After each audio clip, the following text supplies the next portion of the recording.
아버지 하나님, 우리를 자녀 삼아 주셔서 감사합니다. 아버지께서는 언제나 어디서나 우리를 사랑하십니다.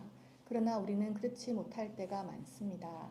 사느라 잊고 있을 때도 있고 힘들면 혼자 골방에 들어가고 너무 좋을 때는 교만에 빠지기도 해서 아버지가 어디 계시는 줄도 모르고 그냥 사는 날이 더 많은 것 같습니다. 우리는 언제쯤 아버지의 마음을 지닐 수 있을까요? 그래도 한결같이 사랑하여 주시니 참 감사합니다. 아버지, 대한민국을 사랑하여 주셔서 힘든 국난의 순간들마다 지켜주셔서 감사합니다. 새로운 정부에서 시행하는 모든 정책들이 국민 한 사람 한 사람의 열망을 담아내게 하여 주시고 각자의 자리에서 최선을 다하는 공무원들에게도 힘을 주시고 보람이 있게 하여 주세요. 또한 전쟁 중인 나라들이 있습니다. 우리는 상상조차 하지 못하는 고통 중에 있는 세계의 시민들이 있습니다. 전쟁을 일으키는 악한 세력들이 제발 인간다움을 회복할 수 있도록 하여 주시고 우리 또한 남의 나라 일이 아니라 지구촌 한 가족이라는 심정으로 그들을 위하여 기도하기를 원합니다. 희망을 잃지 않기를, 아픈 몸과 마음이 빨리 회복되기를, 그들을 위한 지원이 끊이지 않기를, 국민을 진정으로 위하는 대표가 서기를 기도합니다. 또다시 한 주가 시작됩니다. 기말고사를 준비하고 치르는 자녀들에게 함께하여 주시고 건강하게 하여 주시고 지혜롭게 하여 주세요. 각자의 역할을 감당해내는 어른들에게도 함께하여 주시고 특별히 공부하러 멀리 가는 건아도 아버지께서 잘 보호해 주실 줄 믿습니다. 오늘도 말씀 중에 임재하실 아버지를 기대합니다. 예수님의 이름으로 기도합니다. 유다 왕 아하시아의 아들 요아스 왕 제23년에 예후의 아들 여호아하스가 이스라엘을 다스리는 왕이 되어서 사마리아에서 17해 동안 다스렸다. 그러나 그는 주님 보시기에 악한 행동을 하였고 이스라엘로 죄를 짓게 한 느밧의 아들 여로보암의 죄를 따라가 그 길에서 돌아서지 않았다. 그리하여 주님께서는 이스라엘에게 진노하셔서 시리아의 하사엘 왕의 손에 그들을 넘기시고 계속해서 하사엘의 아들 베나닷의 손에 넘기셨다. 그러나 여호아스가 주님께 간절히 용서를 구하니 주님께서 그의 간구를 들어주셨다. 이스라엘이 시리아 왕의 억압으로 고난을 받고 있음을 보셨기 때문이다. 그래서 주님께서는 이스라엘의 구원자를 보내어 시리아의 손에서부터 벗어나게 하셨고 이스라엘 자손은 예전처럼 그들의 장막에서 편안하게 살았다. 그럼에도 이스라엘 자손은 이스라엘로 죄를 짓게 한 여로보암의 가문의 죄로부터 돌아서지 않고 여전히 그 길을 그대로 걸으며 사마리아에는 아세라 목상까지도 그냥 세워두었다. 시리아 왕이 여호아스의 군대를 공격하여 타작마당의 먼지같이 만들었기 때문에 여호아스에게는 겨우 기마병 50명과 병거 10대와 보병 10,000명만이 남았다. 엘리사가 죽을 병이 들자 이스라엘 왕 여호아스가 그에게로 내려왔다. 그리고 그 앞에서 눈물을 흘리며 말하였다. 나의 아버지 이스라엘의 병거와 마병이시여. 엘리사가 그에게 말하였다. 활과 화살을 가져오십시오. 그가 활과 화살을 가져오자 엘리사가 이스라엘 왕에게 말하였다. 활을 잡으십시오. 그가 활을 잡으니 엘리사가 그의 손 위에 자기의 손을 얹었다. 엘리사가 말하였다. 동쪽 창문을 여십시오. 왕이 창문을 열자 엘리사가 말하였다. 쏘십시오. 그가 활을 쏘자 엘리사가 말하였다. 주님의 승리의 화살입니다. 시리아를 이길 승리의 화살입니다. 임금님께서는 아벡에서 시리아를 쳐서 완전히 진멸하실 것입니다. 엘리사가 또 말하였다. 화살을 집으십시오. 왕이 화살을 집자 엘리사가 이스라엘 왕에게 말하였다. 땅을 치십시오. 왕이 3번 치고는 그만두었다. 하나님의 사람이 그에게 화를 내며 말하였다. 임금님께서 대6번 치셨으면 시리아군을 진멸할 때까지 쳐 부술 수 있었을 텐데 터인데 고작 3번입니까? 이제 임금님께서는 겨우 3번만 시리아를 칠 수 있을 것입니다. 그런 다음에 엘리사가 죽으니 장사했다. 그 뒤에 모압의 도적대가 해마다 이스라엘 땅을 침범하였다. 함께 읽겠습니다. 한 번은 장사 지내는 사람들이 어떤 사람의 죽음을 묻고 있다가 이 도적대를 보게 되었다. 그러자 그들은 놀라서 그 죽음을 엘리사의 무덤에 내던지고 달아났는데 그때에 그 사람의 뼈가 엘리사의 뼈에 닿자 그 사람이 살아나서 제 발로 일어섰다. 여러분들께 또 질문하면서 오늘 얘기를 시작해 볼까요? 여러분 응답 받는 기도의 비결이 있습니까? 여러분들 잘하느냐 못하느냐 이거 물으려고 하는 게 아니라 응답을 받을 수 있는 기도의 비결이라는 것이 존재해요.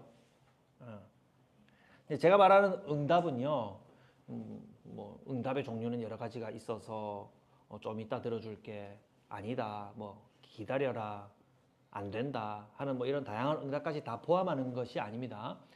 여기서 말하는 건 좁은 의미의 응답, 내가 기도한 대로 그와 상당하게 이루어 주신 것을 말하는 거죠. 예. 어떤 그 분들과 가끔 얘기를 나눠보면 하나님이 기도 응답을 해주시는 것에 대한 노하우를 가지신 분이 있어요. 내가 냅킨을 만날 수가 있습니다.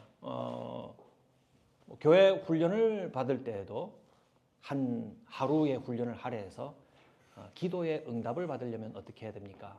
여러분 독서하고 오셔서 얘기를 나눠봅시다. 그렇게 저도 저 자신도 훈련을 시킨 적이 있었고요. 교회에서 설교할 때에도 기도와 기도 응답은 아주 우리 모두의 잠을 일깨우는 관심을 불러일으키는 좋은 주제가 되기 때문에 설교하시는 목사님들도 여러분 기도의 응답을 받으려면 어떻게 하면 되는 줄 아십니까? 라고 하면서 이제 얘기를 시작하는 경우가 있습니다. 제가 그런 것이 있는가 없는가에 대해서 결론은 내리지는 않을 생각입니다. 모두가 다 다르니까요. 다른 부분이 있기 때문에. 다만 제가 기준을 말씀드리고 싶은 것이 있어요. 하나님께서 우리 무사람들, 다양한 사람들, 정말 다양하게 만드시고 또 다양하게 이끌어 가시는 많은 사람들에게 응답하는 방식을 이렇게 하면 하나님이 이렇게 해주신다. 이런 경우에는 이렇게 하면 하나님이 이렇게 하게 대신 있으니까 이렇게 한번 해봐라. 하나님이 이렇게 하시는가 안 하는가 한번 봐라. 라고 일반화하기는 어렵다 이 말입니다. 규칙을 만들어서 왜 이거 안 돼? 이렇게 하면 되는데 라고 그 사람을 똑같은 원칙, 나한테 적용되었던 원칙을 똑같이 그 사람에게도 적용해서 말할 수가 없다는 말씀을 드리는 겁니다. 제 의견을 드리는 거예요.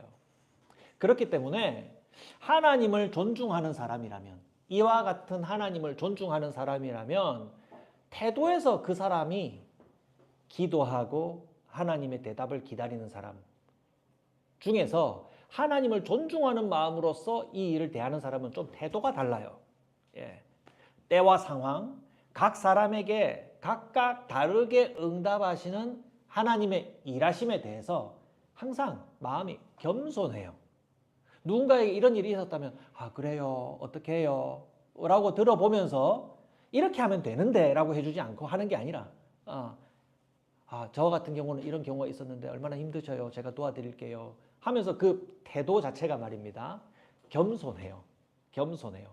하나님이 이렇게도 일하시는가 하면서 그 사람의 삶을 들여다보는 데 집중하지, 들여다보면서 그 사람을 위해 주는 데 집중하지 어떤 방법을 이끌어내려고 애쓰지 않는다 이 말입니다.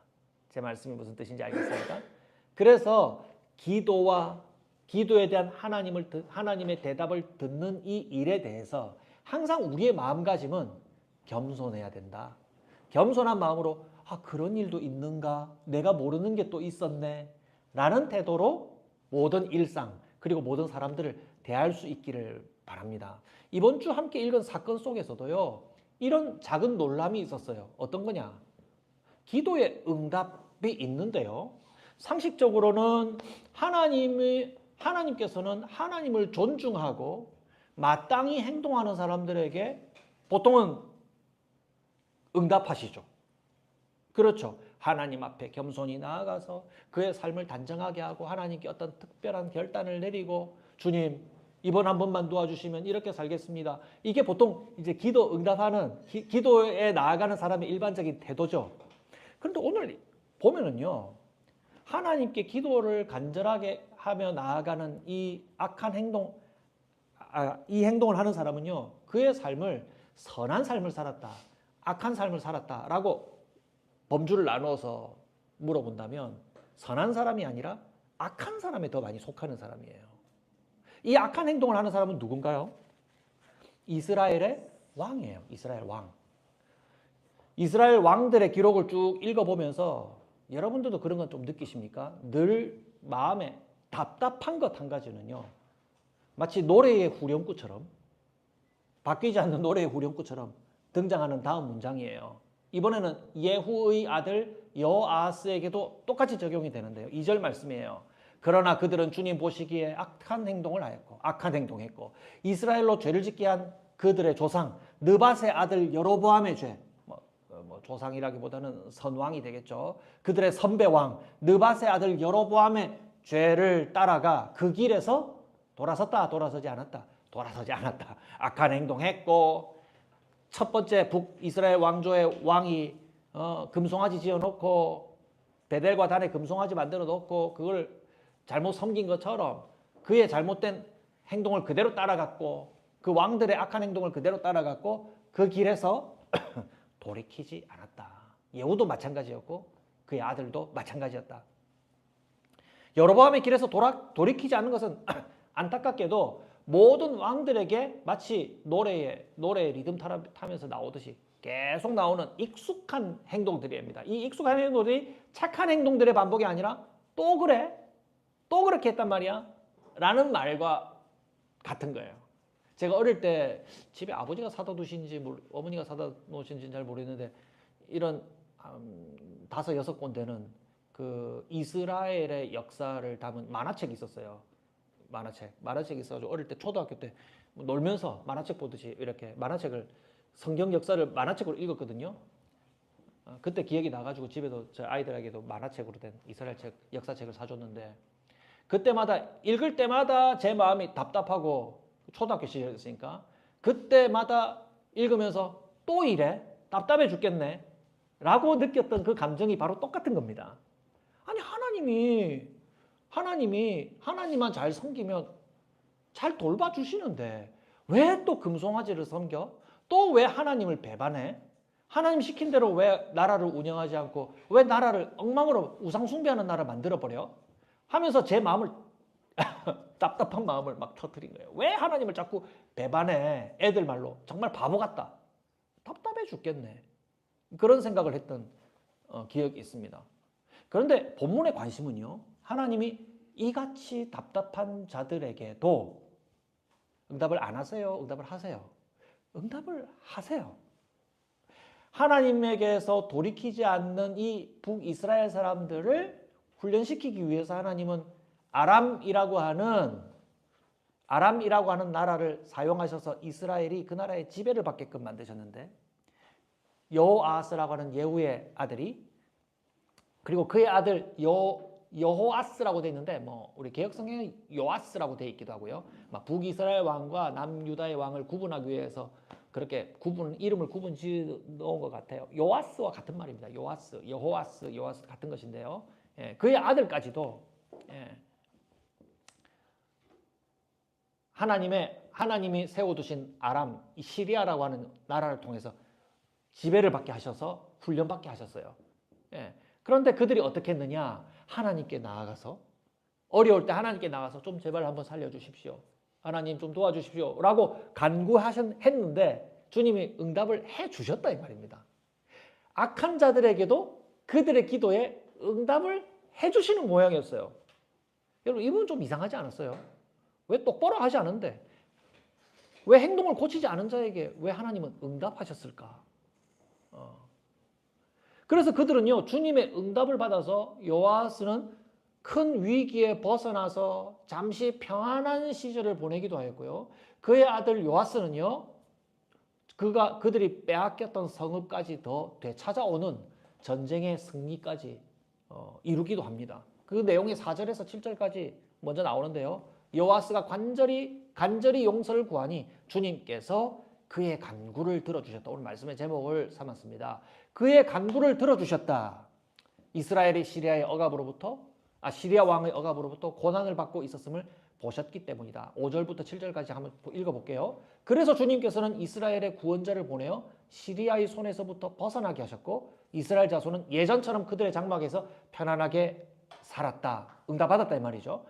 6절 그럼에도 이스라엘 자손은 이스라엘로 죄를 짓게 한 여로보암 가문의 죄로부터 돌아서지 않고 여전히 그 길을 그대로 걸으며 사마리아에는 아세라 목상까지도 그냥 세워두었다. 7절 시리아 왕이 여호아스의 군대를 공격하여 타작마당에 먼지같이 만들었기 때문에 여호아스에게는 겨우 기마병 50명과 병거 10대와 보병 10,000명만이 남았다. 4절에서 7절까지만 읽었는데요. 세 가지 사실을 전달한다고 볼 수 있어요. 첫 번째는 하나님은 하나님에게로 돌아서지 않은 자의 기도에게도 간구도 응답해 주셨고, 간절한 간구를 합시다. 간절한 간구도 들어주셨고, 두 번째는요. 그들은 그럼에도 불구하고 여전히 하나님께 돌이키지 않는 어리석은 상태, 어리석은 삶의 상태를 그대로 살았고요.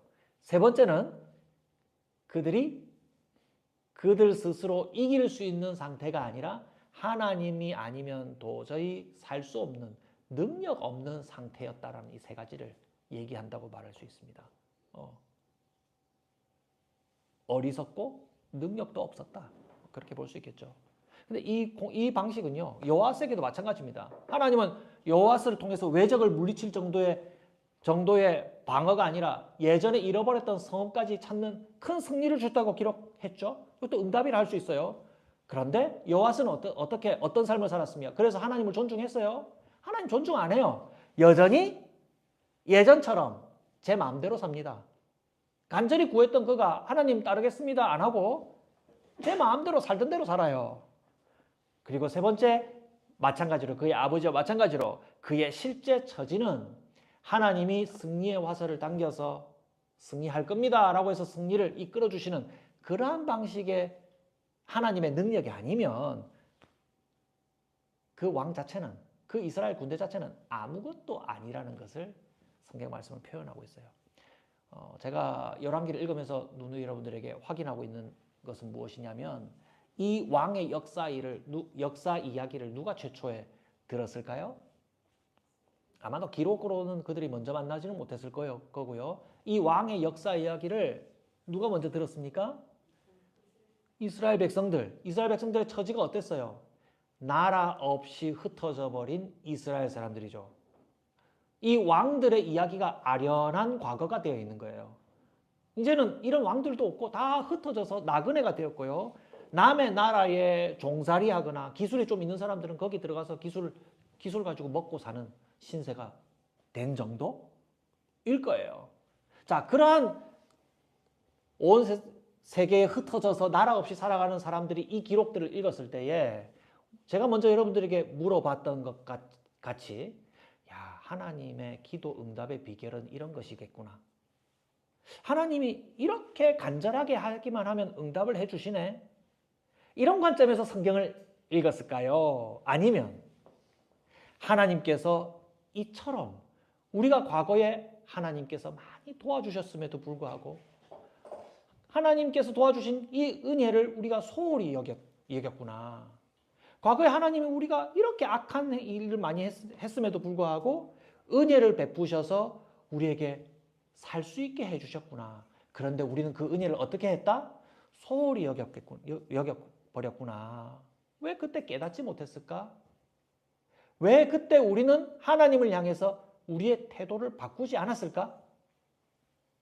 이 후자의 반성을 더 많이 했겠죠. 그래서 9절 읽을 때마다 하나님이 기도에 응답하셨다라는 내용만 나오면 동그라미 치자. 하나님 기도 응답하신단다. 어떻게 했지? 간절하게 기도했네. 간절하게. 그래서 단편적인 것만 보고 내가 좋아하는 것만 취해가지고 나 기도의 제목이 있는데 이거 응답받아야 되는데 간절하게 돼 있네. 내가 세 번만 기도하지 말고 6번 이상 기도해야겠다. 이런 식으로 성경을 읽게 되면 전혀 틀린 것은 아니겠지만 좀 잘못된 방향으로 갈 위험이 있다 이 말입니다. 핵심은 뭐예요? 우리의 잘못에도 불구하고 하나님이 우리를 돌봐주셨던 그 주어진 은혜를 너무 쉽게 여겼구나.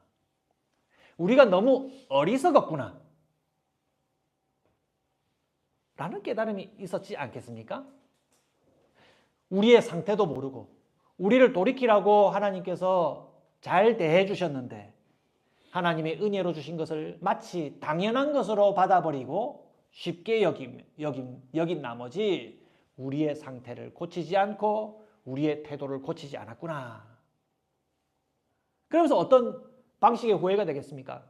이 일을 예사로 여기지 말고 그때 하나님을 온전히 섬기는 마음으로 주님께로 돌아왔다면 얼마나 좋았을까 하고 후회하고 반성했겠죠?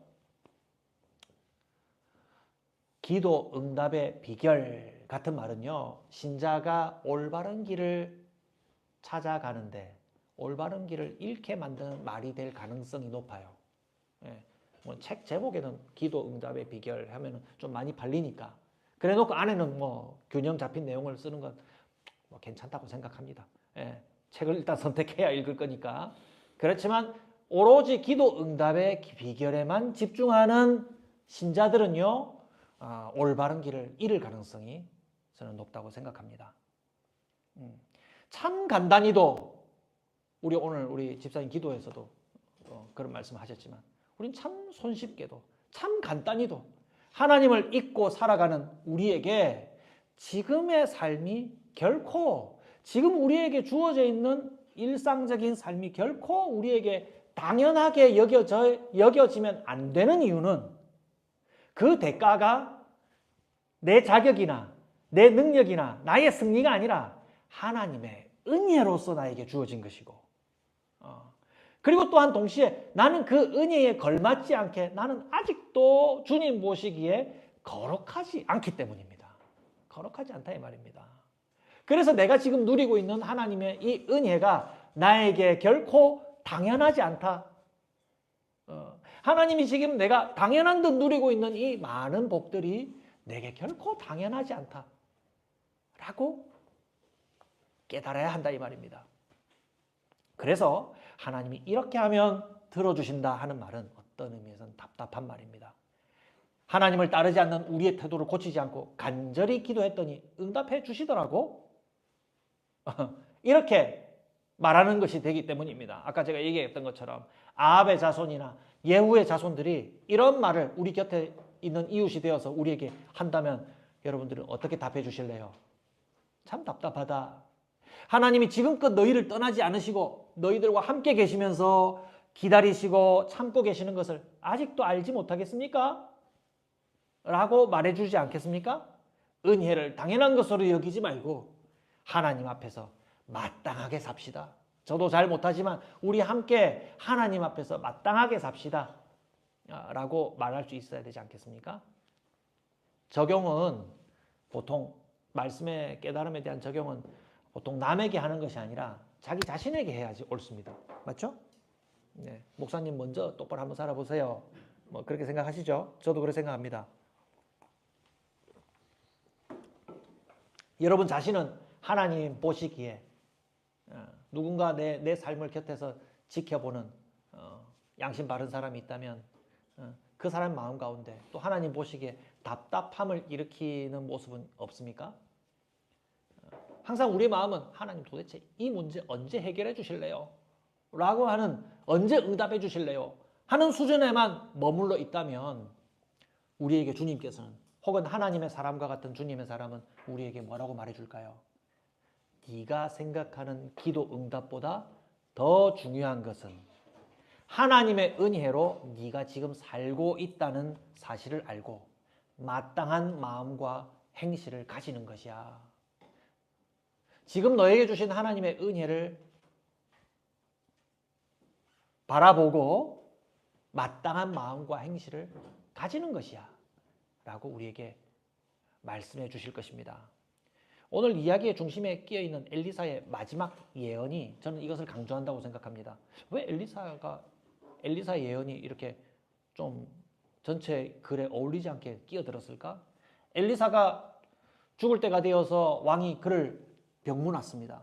마치 유언과 같은 예언을 왕에게 하는데요. 그것은 북이스라엘 왕이 듣는 마지막 예언과 같은 말입니다. 마지막 당부죠.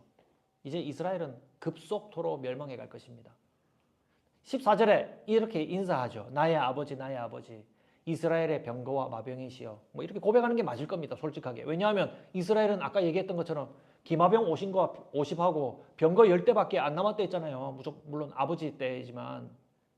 전쟁을 이기게 하시는 분은 내 기마, 내 전차 10대 뭐 이 정도의 것으로 이기는 것이 아니라 전쟁을 이기게 하시는 분은 하나님이시다 라고 고백하는 겁니다. 입으로는 잘 고백합니다.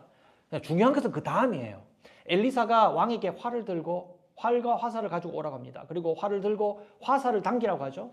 그리고 그 당긴 그 활을 든 왕의 손 위에다가 엘리사가 그의 손을 얹고 동쪽을 향하여서 창을 열고 동쪽을 향해서 화살을 날리십시오. 자, 저 날아가는 화살은 주님의 승리의 화살입니다. 주님이 이와 같이 승리를 주실 것입니다 라고 얘기합니다. 자, 여기까지는 좋아요. 그 다음에 또 하나 해라고 하죠. 화살 하나 드십시오. 그걸 들고 땅을 치십시오. 그런데 이 왕의 행동의 반응이 좀 미온적이었던 것 같아요. 뭐 칠게요. 뭐죠 이게? 3번 정도 딱딱딱 치고 그냥 그만둬버려요. 그때 엘리사가 어떤 행동을 합니까? 화를 내면서 왕이 대여섯 번 쳤으면 시리아군을 완전히 멸할 수 있었는데 고작 3번만 칩니까? 왕은 3번만 시리아를 이길 것입니까? 라고 말을 해요. 이 본문에서 조금 오래 머물렀어요. 이 뭐지? 이거 무슨 뭐 마술하는 거야? 그런데 엘리사의 반응이 온당했다라는 전제로 해서 이 사건을 보면은요, 엘리사가 왜 화를 냈을까? 앞에 승리의 화살을 쏘면서 이건 상징적으로 딱 보여주면서 저 화살 보이죠? 저기 멋지게 날아가서 꽂히는 것처럼 왕은 저 동편에 있는 나라를 멸하실 거예요. 이길 거예요. 자, 이제 화살을 드십시오. 자, 이걸로 또 한번 해봅시다. 치십시오. 이것도 하나의 연결되는 상징 행위죠. 자, 하나님이 이 화살, 승리의 화살, 날아간 것도 승리의 화살, 손에 든 것도 승리의 화살인데 한번 땅을 한번 쳐보십시오 했는데 왕이 그 행동을 따르는 행동이 미온적이었던 것으로 보여요. 이게 뭐예요? 이게 뭘 해라고요? 이런 식으로 하지 않았을까? 그러니까 엘리사가 지금 뭐 하시는 겁니까? 당신의 힘으로 이 전쟁을 이기는 줄 아세요? 이 따르는 행동이 왜 이렇게 무성해요? 좀 그렇게 했다고 생각합니다.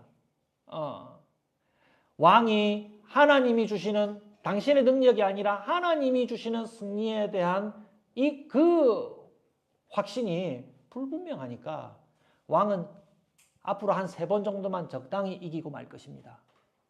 라고 답을 한 거예요. 제 해석이 정당한가요? 여러분 생각은 어떠십니까?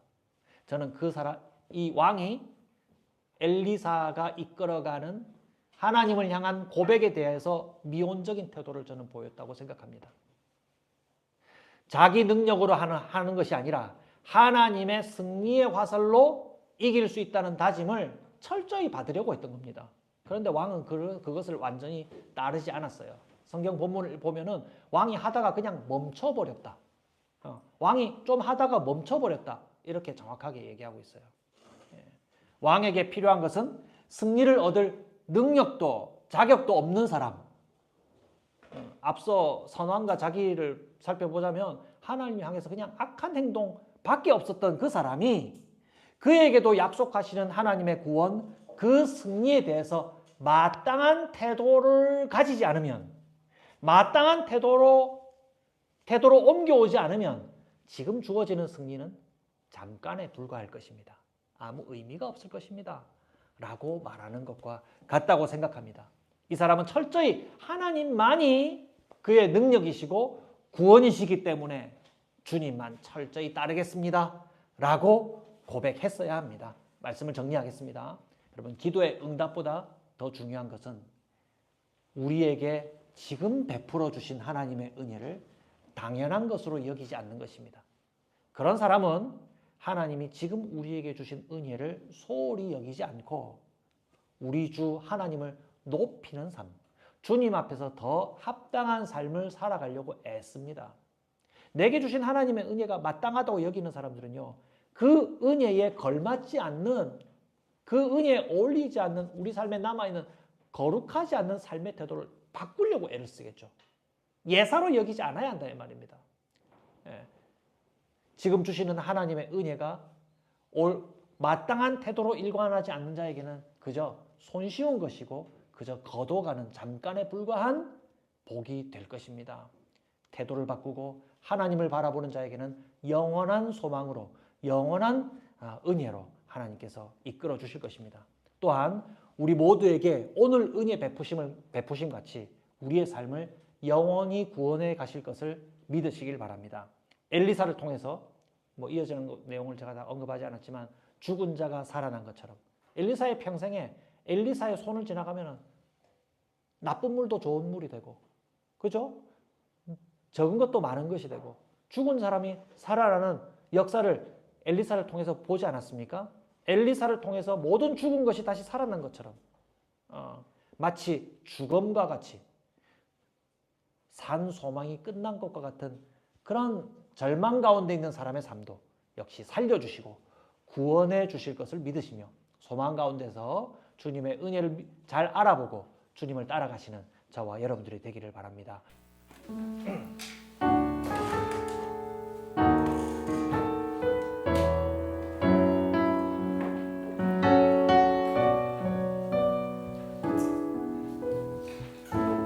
나의 영혼이 잠잠히 나의 영혼이 잠잠히 하나님만 바라며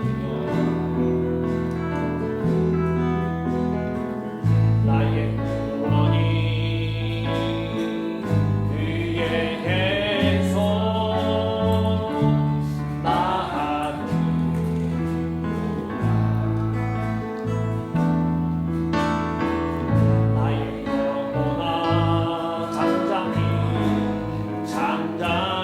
하나님만 바라라 하나님만 바라라 나의 소망이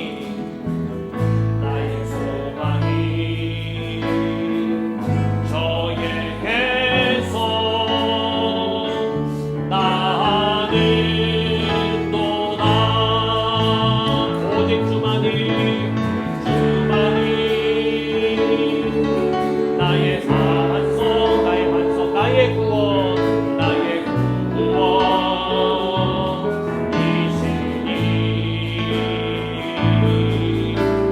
주만이 나의 산소 내가 요동치가니 하리 나의 구원 나의 영광 나의 구원 나의 영 하나님께 있으니 내 힘의 반석과 피난처 되시네